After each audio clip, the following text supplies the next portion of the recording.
Hi guys, it's Chris calling. Welcome back to my channel and welcome back to part 2 of my grand final reaction. If you haven't seen part 1, it's going to be in the description of this video, so go and check it out. Thanks again for watching and enjoy. She came 8th place with 81 points. That's really good. So like I say, people remembered this song. It's really catchy and clearly they got behind it in the grand final. In 18th place was Moldova. Now, I absolutely loved this entry. It was right up my street. I love my dance music and I love a bit of ethnic bop in there as well. So I absolutely love this performance. I loved what they did on stage with the antlers, horns, and almost like the harmonising female voices in the background alongside Pasha Pafeni. I thought it was a really good entry. So they came 18th, however. They got 96 points overall.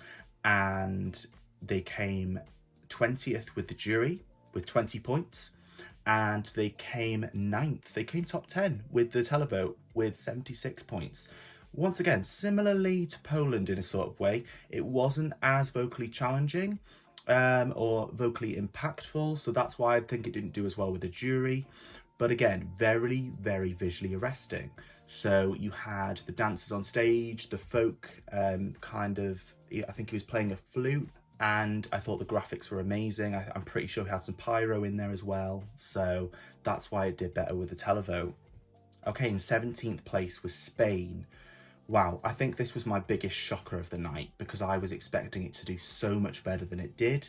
Again, such a huge buzz with this song in the pre-parties. And quite frankly, I don't know what happened here. Blanca Paloma, she got 100 points overall. She came 9th with the jury, so she got top 10. She got 95 points from the jury. And then televote, this is the biggest shocker of the whole night for me. She came last with the televote.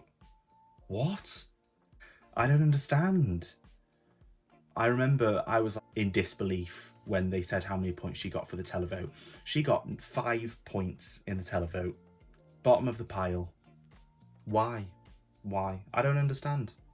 So in the jury case, this supports the idea that the juries are going for those more vocally challenging, well-executed entries that bring that local flavour, and Spain does that every year. We love them for that, and they especially did it this year. I absolutely love this song, and I thought that, like I say, the staging again was really good. It was simple but super effective.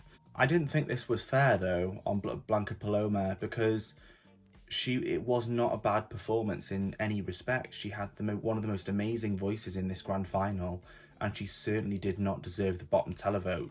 So what was it about this that was forgetful for the public? Why didn't she do better? I don't know. In 16th was France Lazara with Évidemment.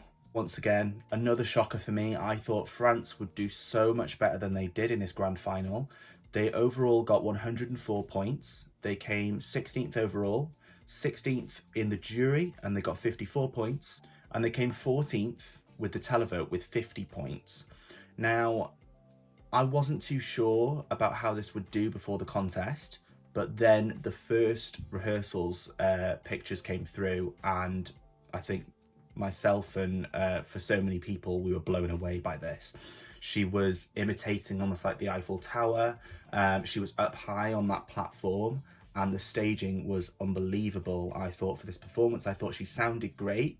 I thought she connected with the camera, she connected with the audience, and there was nothing genuinely bad about this performance at all. And I genuinely thought this would push for top 5. After seeing all the rehearsals, I genuinely thought this would do so much better. So it's a shame, because this was a quality entry sent by France again. I feel like France have been sending so much stronger entries in the last 5 years. They're really bringing the game to Eurovision now, and I can only see it getting stronger as the years go on. So hopefully we can have another Barbara Pravi next year, and France can be pushing for those top spots. Okay, so we're nearly halfway through now, guys. Stay with me. So in 15th place, again, I was super disappointed with this result. Austria. I expected them to do so much better than this. Taya and Selena, who the hell is Edgar? So they got 120 points and they came 8th place with the jury. So, okay, this really confused me. This was one of the ones that I was like, I didn't quite understand the voting with this one. So they came 8th. They came top 10 with the jury with 104 points. And then they went all the way down in 22nd with the televote with 16 points only. Didn't see that come in at all. I thought, if anything, I thought it would have been the other way round. There was such a buzz behind this song in the pre-party season. I think this song was super, and still is super radio friendly. I listen to it every day on the way to work pretty much. And it's so catchy. It stays in your head. Yeah, I'm really, really sad for them that they didn't do better in this grand final. They certainly deserved it. So like I say, they came 15th overall, and I know they were expecting a lot better than that, a lot higher. But I don't understand the voting here. I thought the public would have got behind this so much more. And I'm glad that the jury got behind them, because they did have amazing voices, but whether they were the most vocally impactful among this bunch in the grand final, I'm not so sure. But yeah, that's what happened. They got better with the jury and less with the televote, but hey. All right, so in 14th place was Armenia. They got 122 points overall, and they came 12th place with the jury with 69 points, and in the televote they got 53 points. I think Brunette had one of the most impactful stagings this year. I loved that slanted LED screen that she was on, and I love the colours that they used as well. She added in that last minute dance break as well, so I wondered if that would give this performance a bit more of a push at the time. But yeah, I was kind of expecting it to do a bit better than it did, I think. 14th place. I think it definitely could have been pushing for top 10. It was very close actually, so 12th with the jury, 13th with the televote. So it kind of, the jury and the televote kind of met each other for this performance. You know, you can always rely on Armenia to send pure quality entries. In 13th place was Croatia. Okay, I feel like this was the Marmite performance of the year. So they came 13th place, 123 points. They came second to last with the jury.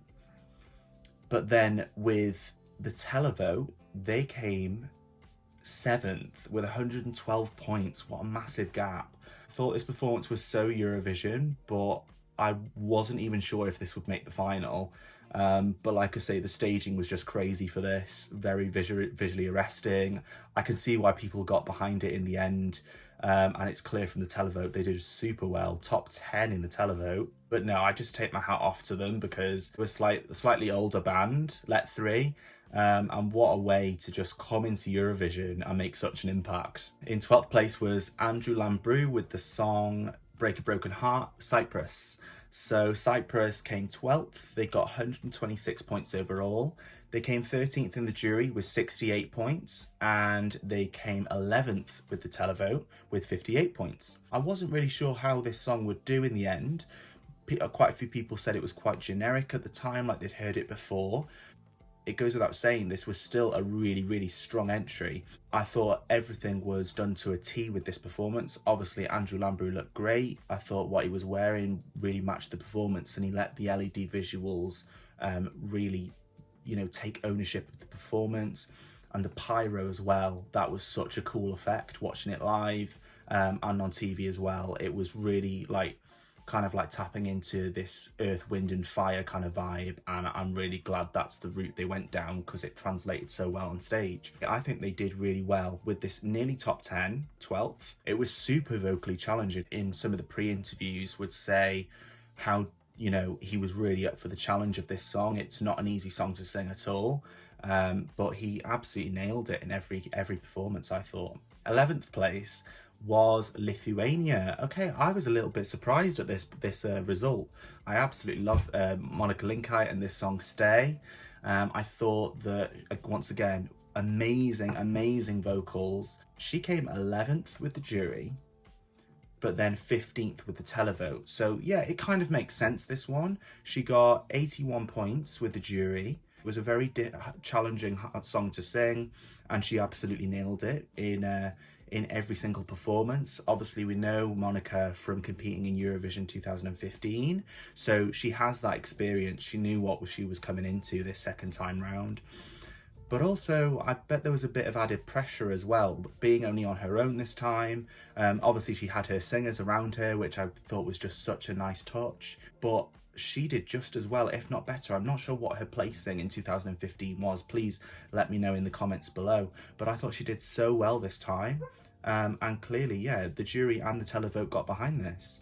All right, guys, in 10th place was Czechia. They got 129 points overall. They came 10th with the jury with 94 points, but then came 17th with the televote. They only got 35 points. So yeah, I was a bit surprised about this. I thought it was such a strong entry. Like I say, Czechia this year, it was all about women's empowerment, and I absolutely love for that, and I stand for that, and I know so many people respected that and respected their stage performance. I thought that they would do better with the televote, actually. I'm glad that the jury got behind this because it certainly had some local flavour. But like I say, only 35 points in the televote. And I thought it was really memorable, their staging. They were all wearing pink, and it was just different to all the other contestants, and they had those really long braids as well. But again, super strong entry, definitely one of the favourites this year. All right, 9th place was Australia. Amazing result for Australia. I know they haven't been up there for a few years. So they came 9th overall with 151 points. And in the jury, wow, they came 6th place with the jury, 130 points. And then quite the difference with the televote. So they came 20th with the televote with only 21 points. Wow. Again, huge difference here, that they did so well with the jury. So why would the jury have ranked this so high? I think they had such presence on stage. You can tell from when they first got into Liverpool, they loved being here. They were so positive all the time, and I loved watching interviews with Voyager because you could just tell that they were living the moment, and yeah, they just brought that to stage for every single rehearsal and live show. Proper rock song that we love in Eurovision, and some, yeah, really vocally challenging parts that all the different singers had. I know I think it was the guitarist, he had like such high note at the end to hit, and he hit it every time. So yeah, I'm super glad that they did well with the jury. Unfortunate that the public didn't get behind this as much. This was one of the performances that had such a vibe in the arena. Everyone was really getting behind it. There were a couple of performances that, you know, there was just a different feeling in the arena. And it was amazing. Okay, 8th place, and I'm so happy about this one, was Estonia. I feel like people slept on this song for a while before Eurovision, before the live shows, and then as soon as the first rehearsals came in and people saw that stage, and people started to respond. Alika came 8th place overall. She got 168 points. She came 5th place with the jury. Yeah, rightly so. She got 146 points, and then she came 19th in the televote with 22 points. The song Bridges, again, such a hard song to sing. Alika had, without a doubt, one of the best vocal performances in this grand final, if not in the whole of Eurovision. I thought it was absolutely stunning. The amount of technique she uses in her voice on stage and is able to hit it no matter where you put her is a true talent, and I'm so glad this did as well as it did, because Alika really deserved it and Estonia really deserved it. No, I'm not surprised that this did better with the jury. Again, she had such an amazing voice, and she definitely deserved this top 5, and I'm really glad this result pulled it up. So 19th with the televote. So I think, again, maybe not as visually arresting. Saying that though, I absolutely love the stage, and I love what she was wearing, the blue, and then the self-playing piano. I thought that was such a clever idea. Very, very Eurovision. Very, very clever staging, but maybe not as visually arresting as some of the other performances. So there we go, guys. Thank you for tuning in to part 2 of my grand final reaction, and I'll look forward to seeing you next time. Bye, guys.